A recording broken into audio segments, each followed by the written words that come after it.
Hi hello ನಮಸ್ಕಾರ. ನೀವು ನೋಡ್ತಾ ಇದ್ದೀರಾ ನ್ಯಾಷನಲ್ ಟಿವಿ. ನಾನು ಸ್ವಾತಿ ಸಾಲನ್. ಇನ್ನೇನು ಏಪ್ರಿಲ್ 30ಕ್ಕೆ KD ಸಿನಿಮಾ ರಿಲೀಸ್ ಆಗ್ತಾ ಇದೆ. KD ಸಿನಿಮಾದ ಟ್ರೈಲರ್ ನಿನ್ನೆ ಲಾಂಚ್ ಆಗಿರುವಂಥದ್ದು. ಸೊ KD ಸಿನಿಮಾಕ್ಕೆ ಸಾಕಷ್ಟು ಧ್ರುವ ಸರ್ಜಾ ಅವರ ಅಭಿಮಾನಿಗಳಾಗಿರ್ಬೋದು, ಪ್ರೇಮ ಅವರ ಅಭಿಮಾನಿಗಳಾಗಿರ್ಬೋದು ಸಾಕಷ್ಟು ಜನ ಕಾಯ್ತಾ ಇದ್ದಾರೆ. ಯಾಕಂದರೆ ಇದು 4-5 ವರ್ಷಗಳ ಹಿಂದೆ ಒಂದು ಆಗಿರುವಂತಹ ಸ್ಟೋರಿ. ಆದರೆ ಇದೀಗ ಮತ್ತೆ ಅದು ಚಾಲ್ತಿಯಲ್ಲಿದೆ ಅಂತಲೇ ಹೇಳ್ಬೋದು. ಯಾಕಂದರೆ ತುಂಬ ವರ್ಷ ಆಯಿತು. ಸಾಕಷ್ಟು ಜನ ಇದಕ್ಕೆ ಕುತೂಹಲವನ್ನು ಕೂಡ ಹುಟ್ಟಿಸ್ತಾ ಇದ್ರು. ಅಂದರೆ ಯಾವಾಗ ಸಿನಿಮಾ ರಿಲೀಸ್ ಆಗುತ್ತೆ, 4 ವರ್ಷ ಆಯಿತು, ಇನ್ನೂ ಯಾಕೆ ಸಿನಿಮಾ ರಿಲೀಸ್ ಆಗಿಲ್ಲ, ಏನಾಗಿರ್ಬೋದು. ಸೊ ಸಾಕಷ್ಟು ಗೊಂದಲಗಳು ಕೂಡ ಎದುರಾಗಿತ್ತು.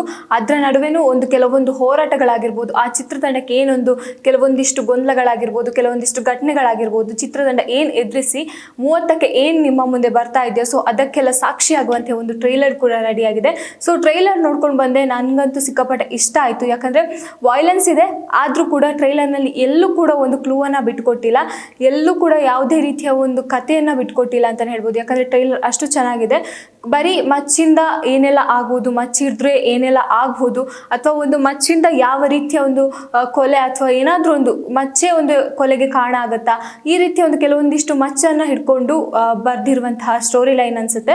ಬಟ್ ಯಾಕಂದರೆ ಜೋಗಿ ಅವರು ಅಂದರೆ ಜೋಗಿ ಪ್ರೇಮ್ ಅಂತಲೇ ಹೆಸರಾಗಿರುವಂತಹ ಪ್ರೇಮ್ ಅವರು ಸಾಕಷ್ಟು ಒಂದು ಮಚ್ಚ ಹಿಡಿದಿರುವಂಥ ಸಿನಿಮಾದ ಬಗ್ಗೆ ಸಾಕಷ್ಟು ಒಂದು ಕಥೆ ಆಗಿರ್ಬೋದು, ಸ್ಕ್ರೀನ್ ಪ್ಲೇಯನ್ನು ಬರೆದಿದ್ದಾರೆ. ಆದರೆ ಇದೀಗ ಧ್ರುವ ಸರ್ಜಾ ಅವರ ಕೈಯಲ್ಲಿ ಒಂದು ಮಚ್ಚನ್ನು ನಾವು ನೋಡಲಿಕ್ಕೆ ಸಿಗ್ತಾ ಇದೆ. ಅದರಲ್ಲೂ ಧ್ರುವ ಸರ್ಜಾನ ನಾವು ಒಂಥರ ಹ್ಯಾಂಡ್ಸಮ್ ಹಂಗಾಗಿ ಅಥವಾ ಲವ್ಲಿ ಬಾಯ್ ಆಗಿಯೋ ಅಥವಾ ಗನ್ ಹಿಡ್ಕೊಂಡು ಈ ರೀತಿಯಲ್ಲಿ ನೋಡಿದ್ವಿ. ಫಸ್ಟ್ ಟೈಮ್ ಮಚ್ ಹಿಡ್ಕೊಂಡಿದ್ದಾರೆ. ಸೊ ಅದಕ್ಕೆ ತಕ್ಕಂಥ ಒಂದು ಡೈಲಾಗ್ ಕೂಡ ಇದೆ. ಸೊ ಕ್ರಾಂತಿ ಕುಮಾರ್ ಅವರ ಸಾರಥ್ಯದಲ್ಲಿ ಬಂದಿರುವಂಥ ಕೆಲವೊಂದಿಷ್ಟು ಡೈಲಾಗ್ಗಳು ಕೂಡ ಅಷ್ಟೇ ಒಳ್ಳೆಯ ರೆಸ್ಪಾನ್ಸ್ ಸಿಗ್ತಾ ಇದೆ. ಅದರಲ್ಲೂ ಟ್ರೈಲರ್ ನೋಡಿದಾಗ ಸಾಕಷ್ಟು ಒಂದಷ್ಟು ಕುತೂಹಲವನ್ನು ಹುಟ್ಟು ಹಾಕುವಂತಹ ಸೀನ್ಗಳಿತ್ತು. ರವಿಚಂದ್ರನ್ ಅವರಾಗಿರ್ಬೋದು, ರಮೇಶ್ ಅರವಿಂದ ಪಾತ್ರ ಆಗಿರ್ಬೋದು, ಅಥವಾ ಸಂಜಯ್ ದತ್ ಅವರಾಗಿರ್ಬೋದು, ಎಕ್ಸ್ಪೆಷಲಿ ನಮ್ಮ ಶಿಲ್ಪಾ ಶೆಟ್ಟಿ ಅವರ ಪಾತ್ರ ಆಗಿರ್ಬೋದು. ಸೊ ಒಂಥರ ರೆಟ್ರೋಕಮ್ ಈಗಿನ ಜನರೇಷನ್ಗೆ ಹೋಲುವಂಥ ಸಿನಿಮಾ.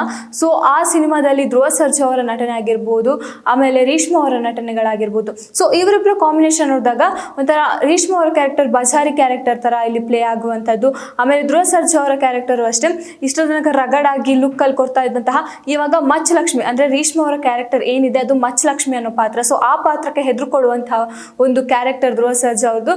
ಸೊ ಇವರಿಬ್ಬರ ಈ ಕಾಂಬಿನೇಷನ್ ಆಗಿರ್ಬೋದು, ಇವರ ನಡುವೆ ಒಂದು ಲವ್ ಸ್ಟೋರಿ ಹೇಗಾಗ್ಬೋದು, ಏನೆಲ್ಲ ಕಥೆಯಲ್ಲಿ ಟ್ವಿಸ್ಟ್ ಬರ್ಬೋದು, ಈ ಥರ ಸಾಕಷ್ಟು ಒಂದು ಕುತೂಹಲವನ್ನು ಹುಟ್ಟು ಹಾಕಿಸಿದಂತಹ ಒಂದು ಟ್ರೈಲರ್ ಆಗಿರುತ್ತೆ. ಸೊ ಟ್ರೈಲರಲ್ಲಿ ಸಾಕಷ್ಟು ಒಂದು ರಕ್ತಪಾತವನ್ನು ನೋಡೋಕೆ ಸಿಗುತ್ತೆ. ಒಂದೊಂದು ಸೇಡಿಗೆ ಯಾವ ರೀತಿಯಾಗಿರುವಂಥ ತಿರುಗೇಟನ್ನು ಕೊಡಬೇಕು, ಯಾಕೆ ಸೇಡ್ ಹುಡ್ಕೊಳ್ಳುತ್ತೆ, ಅದರಲ್ಲೂ ರವಿಶಂಕರ್ ಅವರ ಡೈಲಾಗಿಂದ ಸ್ಟಾರ್ಟ್ ಆಗುವಂತಹ ಟ್ರೈಲರ್. ರವಿಶಂಕರ್ ಅವರ ಪಾತ್ರ ಏನು, ಆ ಪಾತ್ರದ ನಿಗೂಢತೆ ಏನು, ಅಥವಾ ಎಲ್ಲವನ್ನ ಗೊಂದಲದಲ್ಲೇ ಸಿಲುಕಿಸುವಂತಹ ಒಂದು KD ಚಿತ್ರದ ಟ್ರೈಲರ್ ಅದ್ಭುತವಾಗಿ ಲಾಂಚ್ ಆಗಿರುವಂಥದ್ದು. ಸೊ ಅದ್ಭುತವಾಗಿಯೂ ಇದೆ. ಒಂದೊಂದು ಟ್ವಿಸ್ಟ್ ಕೂಡ ಎಲ್ಲೂ ಕೂಡ ಬಿಟ್ಕೊಟ್ಟಿಲ್ಲ. ನೋಡ್ತಾ ಹೋದಾಗ ಓ ಹೀಗಾಯ್ತಾ, ಹೌದಾ ಅನ್ನೋ ಒಂದು ಕ್ಯೂರಿಯಾಸಿಟಿ ಬಿಲ್ಡ್ ಆಗುತ್ತಾ ಹೋಗುತ್ತೆ.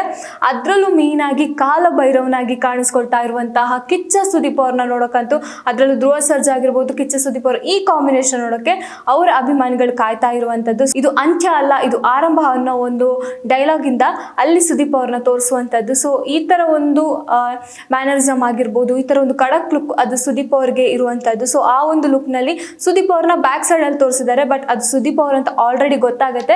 ಸೊ ಸಿನಿಮಾದ ಆಲ್ರೆಡಿ ಅದು ಅನೌನ್ಸ್ ಕೂಡ ಆಗಿದೆ. ಸುದೀಪ್ ಅವರು ಈ ಚಿತ್ರದಲ್ಲಿ ಕಾಲಭೈರವನಾಗಿ ಕಾಣಿಸ್ಕೊಳ್ತಾ ಇದ್ದಾರೆ ಅನ್ನುವಂಥದ್ದು.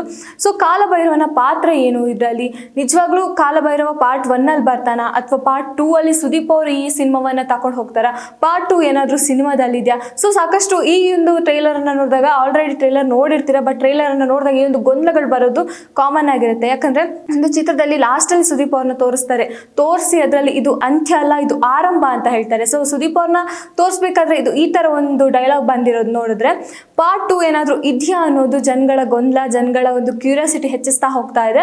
ಸೊ ಹಾಗಾಗಿ ನನಗಂತೂ ಕ್ಯೂರಿಯಾಸಿಟಿ ಜಾಸ್ತಿ ಆಯಿತು. ಪಾರ್ಟ್ 2 ಏನಾದರೂ ಇದ್ರೆ ಅದರಲ್ಲಿ ಸುದೀಪ್ ಅವ್ರು ಏನಾದರೂ ಮೇನ್ ಲೀಡ್ ಆಗಿ ಮಾಡ್ತಾರಾ, ಸುದೀಪ್ ಅವರು ಈ ಸಿನಿಮಾದಲ್ಲಿ ಸೆಕೆಂಡ್ ಹಾಫಲ್ಲಿ ಬರ್ತಾರ ಅಥವಾ ಫಸ್ಟಿಂದ ಸುದೀಪ್ ಅವ್ರು ಇರ್ತಾರೆ. ಸೊ ಸಾಕಷ್ಟು ಗೊಂದಲಗಳನ್ನ ಹುಟ್ಟಿಸುವಂತಹ ಸಿನಿಮಾ, ಸಾಕಷ್ಟು ಕುತೂಹಲವನ್ನು ಹುಟ್ಟಾಕಿರುವಂತಹ ಸಿನಿಮಾ. ಸೊ ಹಾಗಾಗಿ ಟ್ರೈಲರ್ ಯಾರೆಲ್ಲ ನೋಡಿಲ್ಲ, ಸೊ ಟ್ರೈಲರ್ ನೋಡಿದ ಮೇಲೆ ನಿಮ್ಮ ಅನಿಸಿಕೆ ಏನು ಅಂತ ಅನ್ನೋದನ್ನು ಕಮೆಂಟ್ ಮಾಡಿ ತಿಳಿಸಿ.